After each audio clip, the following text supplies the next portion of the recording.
প্রত্যেক ক্রন্দনকারীর জন্য ক্রন্দন করা হবে। আজকে যে মাইকে মৃত্যুর ঘোষণা করছে, আগামীকাল হয়তো তার মৃত্যুর ঘোষণা করা হবে। আর যে লাশ বহন করে নিয়ে যাচ্ছে, আগামীকাল হয়তো তার লাশ বহন করা হবে। ইন্নাল হামদুলিল্লাহ ওয়াসসালাতু ওয়াসসালামু আলা রাসূলিল্লাহ, আম্মা বাদ। প্রিয় ভাই ও বোনেরা, আমি আজকের এই আলোচনার মাধ্যমে গুনাহ করতে করতে ধ্বংসের দ্বারপ্রান্তে পৌঁছে যাওয়া হৃদয়গুলোকে ধ্বংসস্তূপ থেকে তুলে আনতে চাই। বিভ্রান্তি আর কুপ্রবৃত্তিতে ডুবে থাকা অন্তরগুলোকে সতর্ক করতে চাই। আমি চাই আমার এই নসিহার মাধ্যমে নেককার লোকেরা তাদের নেককা জাড়ও বাড়িয়ে দিক, আর উদাসীন ব্যক্তিরা মৃত্যুর আগেই সতর্ক হোক। কবরে যে আক্ষেপ করার আগে দুনিয়াতেই তাদের বিবেক জাগ্রত হোক। আমার এই আলোচনা শুনে তারা আল্লাহর দিকে ফিরে আসুক। প্রিয় উপস্থিতি, আমাদের আত্মাগুলোকে জাগ্রত করার জন্য এবং উদাসীনতা থেকে মুক্ত করার জন্য মৃত্যুর স্মরণ অত্যন্ত কার্যকরী ভূমিকা রাখে।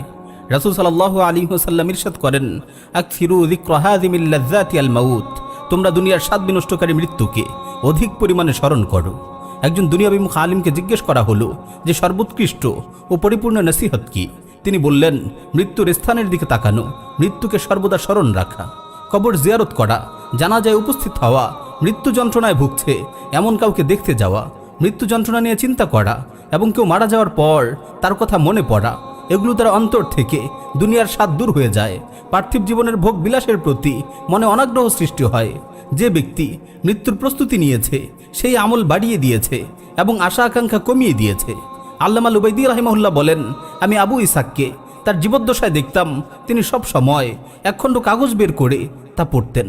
যখন তিনি মারা গেলেন তখন আমি দেখলাম সেই কাগজটিতে লেখা আছে, তুমি তোমার আমলকে সুন্দর করো, কারণ তোমার সময় ঘনিয়ে এসেছে। প্রিয় ভাই ও বোনেরা, আমাদের এই জীবন তো খুব দ্রুতই চলে যাচ্ছে, কিন্তু অধিকাংশ মানুষ উদাসীনতার মাঝে ডুবে আছে। প্রতিদিনই পৃথিবীতে কেউ আসে, আবার কেউ পরপারে পাড়ি জমায়। এটাই নিয়ম। প্রতিদিন কত প্রিয়জনকে আমাদের চোখের সামনে বিদায় দেয়া হচ্ছে, অতঃপর জমিন তাদের গিলে ফেলছে। এত কিছু দেখার পরও আমরা গাফেল হয়ে দিন অতিবাহিত করছি। মৃত্যু আসার আগে আমরা কেউই সতর্ক হচ্ছি না। মনে রাখবেন, এই দুনিয়ার জীবন খুবই সংকীর্ণ, সীমাবদ্ধ। নির্দিষ্ট সময় অতিবাহিত হয়ে গেলে তাতে সমাপ্তি আসবেই। ভালো খারাপ সকলেই মৃত্যুর স্বাদ আস্বাদন করবে। সৎকর্মশীল মুত্তাকী ব্যক্তিকে যেমন দুনিয়া থেকে বিদায় নিতে হবে, অসৎকর্মশীল পাপিষ্ঠ ব্যক্তিকেও এই ইহকাল ত্যাগ করতে হবে। বীর মুজাহিদরা যেমন ইন্তেকাল করবে, পিছনে পড়ে থাকা ভীতু কাপুরুষ লোকেরাও দুনিয়া ছেড়ে চলে যাবে। সেসব মহামান্বিত ব্যক্তিরাও মৃত্যুবরণ করবেন যারা দুনিয়াতে পরকালের পাথে অর্জন করেছেন। সেসব লুভিরাও মারা যাবে যারা দুনিয়ার জীবনকে কেবল উপভোগই করেছে। আল্লাহ তাআলা ইরশাদ করেন, কুল্লু মান আলাইহা ফান। দুনিয়াতে যারা আছে সকলেই ধ্বংসশীল। তিনি আরো বলেন, কুল্লু নাফসিন যায়িকাতুল মাউত। প্রত্যেক প্রাণীকেই মৃত্যুর স্বাদ আস্বাদন করতে হবে। সুতরাং অবশ্যই আপনাকে মৃত্যুবরণ করতে হবে। হ্যাঁ, অবশ্যই মৃত্যুবরণ করতে হবে। এটা এমন এক বাস্তবতা যা থেকে আমরা প্রতিনিয়ত পালিয়ে বেড়াই, অথচ এর থেকে পালায়ন করে আজ পর্যন্ত কেউ বাঁচতে পারেনি। আল্লাহ তাআলা বলেন, ওয়াজাআত সাকরাতুল মাউতি বিল হক যালিকা মা কুনতা মিনহু তাহিদ। আর সত্যিকার অর্থেই মৃত্যু যন্ত্রণা উপস্থিত হবে, আর এর থেকেই তোমরা অব্যাহতি চাইতে। মৃত্যু এমন এক কঠিন বাস্তবতা যার কাছে কোনো প্রতাপশালীর দাপট চলে না। অবাধ্য ব্যক্তির অবাধ্যতা তার কাছে মূল্যহীন। সীমালঙ্ঘনকারীর সীমালঙ্ঘনকে সে কোনো পরোয়া করে না। পৃথিবীতে এমন কিছু নেই যা মৃত্যুকে ঠেকাতে পারে। মৃত্যু এমন এক বাস্তবতা যার সুধা পান করেছে পাপিষ্ঠ সীমালঙ্ঘনকারী এবং সৎকর্মশীল অনুগত ব্যক্তি। এমনকি নবী রাসূলগণও এই পৃথিবী থেকে বিদায় নিয়েছেন। আল্লাহ তাআলা তার নবীকে লক্ষ্য করে বলছেন, ওয়ামা জাআলনা লিবাশারিম মিন ক্বাবলিকাল খুলদ আফা ইম মিত্তা ফাহুমুল খালিদুন। তোমার পূর্বেও আমি কোনো মানুষকে অনন্ত জীবন দেইনি, অতএব তুমি যদি মরে যাও তাহলে তারা কি চিরকাল বেঁচে থাকবে? এই মৃত্যু এমন এক বাস্তবতা যা প্রতিনিয়ত সব জায়গায় সবার কর্ণকুহরে ঘোষণা করে যাচ্ছে, বিবেকের দরজায় কড়া নেড়ে যাচ্ছে এবং প্রত্যেক জীবিত মানুষের কাছে এই বার্তা পাঠাচ্ছে, কুল্লু শাইইন হালিকুন ইল্লা ওয়াজহা। একমাত্র আল্লাহ তাআলার পবিত্র সত্তা ছাড়া সব কিছুই ধ্বংস হয়ে যাবে। মৃত্যুর বাস্তবতা এতটাই কঠিন যে ছোট বড়, ধনী গরিব প্রত্যেককেই এর স্বাদ আস্বাদন করতে হবে। কেউ এর থেকে পালায়ন করতে পারবে না। ওই শক্তিশালী বলিষ্ঠ যুবক, প্রতিভাবান মেধাবী তরুণ, ধনী গরিব, ছোট বড়, তোমাদের সকলকেই বলছি, প্রত্যেক ক্রন্দনকারীর জন্য ক্রন্দন করা হবে। আজকে যে মাইকে মৃত্যুর ঘোষণা করছে, আগামীকাল হয়তো তার মৃত্যুর ঘোষণা করা হবে। আজ যে লাশ বহন করে নিয়ে যাচ্ছে, আগামীকাল হয়তো তার লাশ বহন করা হবে। প্রতিটি প্রাণীকেই মৃত্যুর স্বাদ আস্বাদন করতে হবে। এই মৃত্যু থেকে কেউ পালায়ন করতে পারবে না। আল্লাহ তাআলা বলেন, কুল ইন্নাল মাউতাল্লাযী তাফিররুনা মিনহু ফাইন্নাহু মুলাকীকুম সুম্মা তুরাদ্দুনা ইলা আলিমিল গায়বি ওয়াশ শাহাদা ফায়ুনাব্বিউকুম বিমা কুনতুম তা'মালুন। বলো, তোমরা যে মৃত্যু থেকে পালায়ন করতে চাচ্ছ তার সাথে অবশ্যই তোমাদের সাক্ষাৎ হবে। অতঃপর তোমাদেরকে অদৃশ্য দৃশ্যের জ্ঞানী সেই মহান সত্তার কাছে ফিরিয়ে নেওয়া হবে। তখন তোমরা যা কিছু করতে তা তিনি জানিয়ে দিবেন। অন্য আয়াতে আল্লাহ তাআলা আরো বলছেন, আইনামা তাকুনু ইউদরিকুমুল মাউতু ওয়ালাউ কুনতুম ফি বুরুজিম মুশাইয়াদা। তোমরা যেখানেই থাকো না কেন মৃত্যু তোমাদেরকে পাকড়াও করবেই, যদিও তোমরা সুদৃঢ় দুর্গে অবস্থান করো। হ্যাঁ, অবশ্যই মৃত্যু তোমাদের সাথে সাক্ষাৎ করবে। তোমরা যেখানেই থাকো না কেন মৃত্যু তোমাদেরকে গ্রাস করবেই। প্রিয় ভাই ও বোনেরা, কেউ যদি উপদেশ গ্রহণ করতে চায় তবে মৃত্যুই তার জন্য সবচেয়ে বড় উপদেশ। এটি আখিরাতের অনন্ত জীবনের প্রথম ধাপ। তাই যেই মৃত্যুবরণ করে তার কিয়ামত শুরু হয়ে যায়। জনৈক ব্যক্তি বলেন, আমার এক পাপী বন্ধুর মৃত্যুকালে আমি তার শিরে বসা ছিলাম। সে দিনের ব্যাপারে অনেক পিছিয়ে ছিল, আল্লাহর কোনো বিধানই পালন করতো না। তো তার মৃত্যুর সময় আমি তাকে জিজ্ঞেস করলাম, এখন কেমন বোধ করছো? সে বলল, আমি অচিরেই জাহান্নামে প্রবেশ করব। অচিরেই আমি জাহান্নামে প্রবেশ করব। আমার সাথে অমুক অমুক ব্যক্তিও জাহান্নামে প্রবেশ করবে। শুনে রাখো, এখনও যদি তুমি আল্লাহর দিকে ফিরে না আসো তাহলে আমার মতো তুমিও জাহান্নামে প্রবেশ করবে।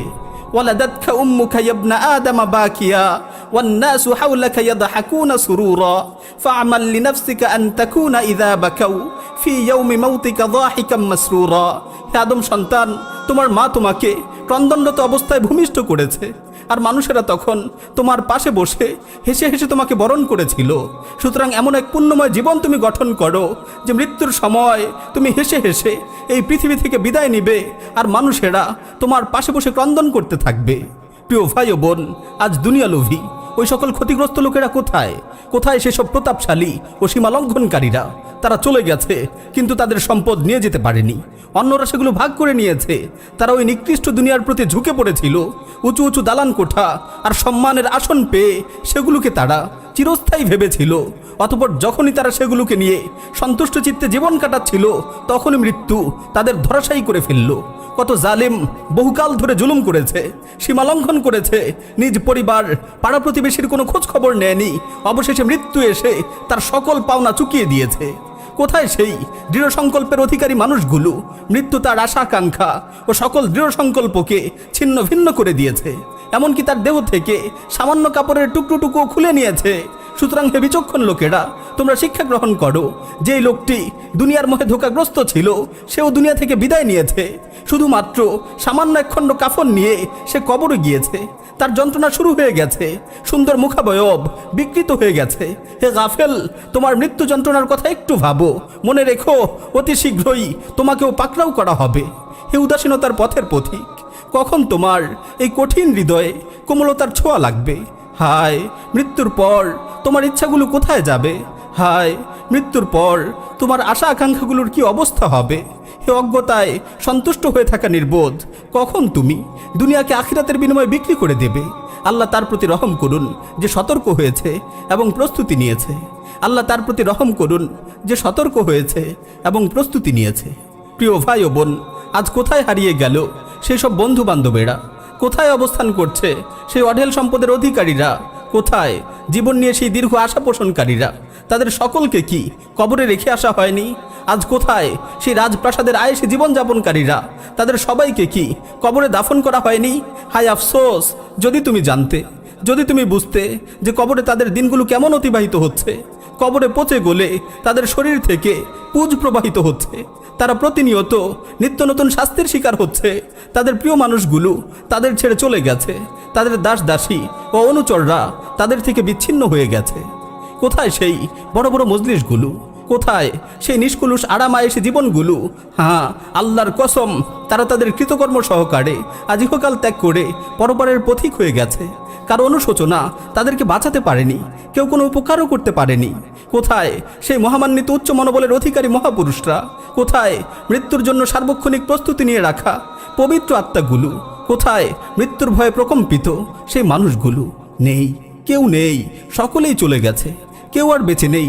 যারা প্রস্তুতি নিয়েছে তারা যেমন চলে গেছে, যারা প্রস্তুতি নেয়নি তারাও চলে গেছে। বুদ্ধিমান তো সেই যে তার পরিণতি নিয়ে ভাবে এবং আল্লাহকে ভয় করে, আর মূর্খ তো সে যে দিন দিন মৃত্যুর দিকে এগিয়ে যাচ্ছে কিন্তু সে তার পরিণতি নিয়ে ভাবে না। হায়, কতটা বছর ধরে তোমার আকাশে সূর্য উদিত হচ্ছে আর অস্ত যাচ্ছে, কতটা সময় ধরে তোমার উপর রাতের পর্দা টেনে দেওয়া হচ্ছে। হায়, তোমার জীবনের কতগুলো দিন চলে গেল, অথচ তুমি তোমার আপন জায়গায় অটল রয়ে গেলে। তোমার দিনরাত অতিবাহিত হচ্ছে কিন্তু এখনও তুমি তোমার সেই অন্যায় অপরাধে লিপ্ত রয়েছ। দয়াময় প্রতিপালক তোমাকে কত নিয়ামত রাজি তারা ঢেকে রেখেছেন, অথচ তুমি তারই অবাধ্যতায় জীবন কাটাচ্ছ। ফেরেশতারা তোমার আমল নামায় পাপ লিখতে লিখতে কতগুলো পৃষ্ঠা যে শেষ করেছে তার কোনো হিসেব কি তোমার আছে? উদাসীনতার মাঝে ডুবে থাকা মানুষ, তোমার রব তোমাকে সম্বোধন করে বলছেন, ইয়া আইয়ুহাল ইনসান মা গাররাকা বিরাব্বিকাল কারীম। হে মানুষ, কিসে তোমাকে তোমার মহামহিম পালনকর্তা সম্পর্কে বিভ্রান্ত করলো? হে মানুষ, কিসে তোমাকে তোমার মহামহিম পালনকর্তা সম্পর্কে বিভ্রান্ত করলো? হে গাফিল, মৃত্যু তোমাকে বহুবার সতর্ক করেছে, কখনো তোমার আত্মীয় স্বজনের মৃত্যুর মাধ্যমে, কখনো তোমার বন্ধু বান্ধব পাড়া প্রতিবেশীর মৃত্যুর মাধ্যমে, অথচ তুমি তা দেখেও সতর্ক হওনি। তুমি সব সময়ের মতো হেলায় খেলায় মেতে রইলে। হে গাফিল, তুমি মৃত্যু যন্ত্রণার কথা ভাবো, তোমাকে যখন কবরে নামানো হবে সেই দৃশ্যটি চিন্তা করো, প্রিয়জনদের থেকে চির বিদায় নেওয়ার বিষয়টি ভাবো। আমার দুঃখ হয় সেসব জবানের জন্য যে জবানগুলো খারাপ কথা বলে, এমন বাক্য উচ্চারণ করে যেগুলো দ্বারা গুনাহ ছাড়া তার আমলনামায় আর কিছুই লেখা হয় না। হে আল্লাহর বান্দা, কিভাবে তুমি আল্লাহ রাব্বুল আলামিনের সেই কথাটিকে ভুলে গেলে? তিনিই তো বলেছেন, আল ইয়াউমা নাখতিমু আলা আফওয়াহিহিম, আজ আমি তাদের মুখে মোহর এঁটে দেব।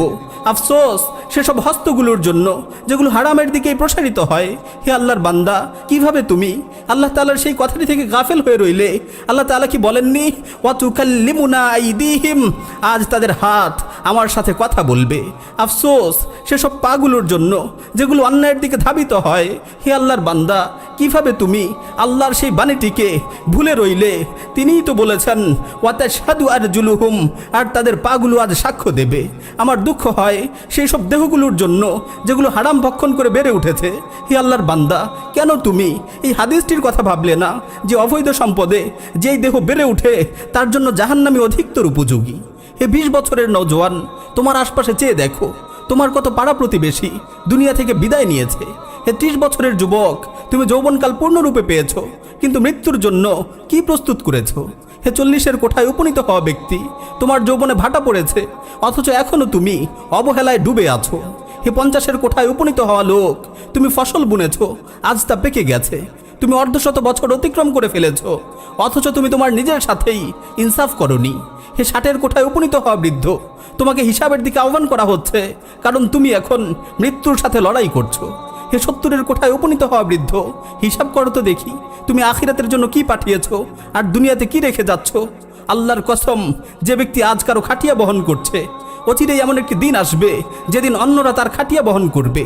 আজ যে ব্যক্তি কবরস্থানে যাচ্ছে জিয়ারত করার জন্য, এমন একদিন আসবে যেদিন তার কবর অন্যরা জিয়ারত করবে।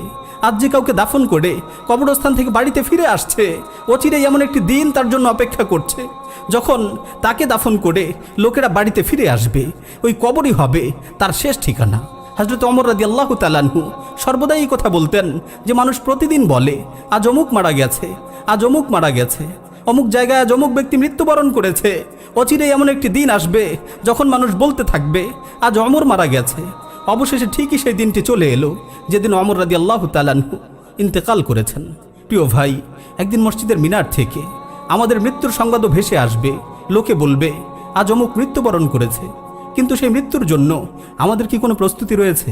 একদিন কাঁধে বহন করে আমাদের কবরে রেখে আসা হবে, কিন্তু সেই অন্ধকার কবরের জন্য, সেই অন্তিম সফরের জন্য আমরা কি কিছু প্রস্তুত করেছি? জনৈক লোক তার এক মৃত আত্মীয়কে স্বপ্নে দেখল। সে তাকে স্বপ্নে জিজ্ঞেস করলো যে তুমি কেমন আছো? সে উত্তরে বলল, একটি বিষয় আমি খুব অনুতপ্ত, তা হলো আমি সব কিছু জানতাম কিন্তু আমল করতাম না। তোমরাও জানো কিন্তু আমল করো না। আল্লাহর কসম, একটি বা দুটি মাত্র তাসবিহ অথবা 1 বা 2 রাকাত নামাজ আমাদের আমল নামায় দুনিয়া এবং দুনিয়াতে যা আছে সব কিছু থেকেও অনেক দামি। হে প্রিয় ভাই ও বোন, কোথায় এত সব ওয়াজ নসিহতের প্রভাব, কোথায় পবিত্র কালামুল্লার প্রভাব? আমাদের অন্তরে তো এত সব নসিহত আয়াত হাদিসের কোনো প্রভাবই পড়ে না। আমাদের জীবনে পবিত্র কোরআন কোনো প্রভাবই সৃষ্টি করে না। আসুন একটু মনোযোগ দিয়ে আল্লাহর এই আয়াতটি শুনি। আল্লাহ তাআলা বলছেন, আফারাআইতা ইন মাত্তা'নাহুম সিনিন সুম্মা জাআহুম মা কানু ইউআদুন মা আগনা আনহুম মা কানু ইউমাত্তাউন। আপনি ভেবে দেখুন তো, আমি যদি তাদেরকে বছরের পর বছর ভোগবিলাসে মত্ত থাকতে দেই, অতঃপর যে মৃত্যুর বিষয়ে তাদের ওয়াদা দেওয়া হয়েছে তা যদি তাদের কাছে চলে আসে, তখন তাদের এই ভোগবিলাস তাদের কি কোনো উপকারে আসবে? সালাফদের মধ্য থেকে অনেকেই এই আয়াতটি পড়ে কান্নায় ভেঙে পড়তেন এবং বলতেন, যখন কারো মৃত্যু চলে আসবে তখন তার দুনিয়ার এই ধন সম্পদ ও ভোগবিলাস কোনো উপকারে আসবে না। যখন কারো মৃত্যু চলে আসবে তখন তার দুনিয়ার এই ধন সম্পদ ও ভোগ বিলাস কোনো উপকারে আসবে না।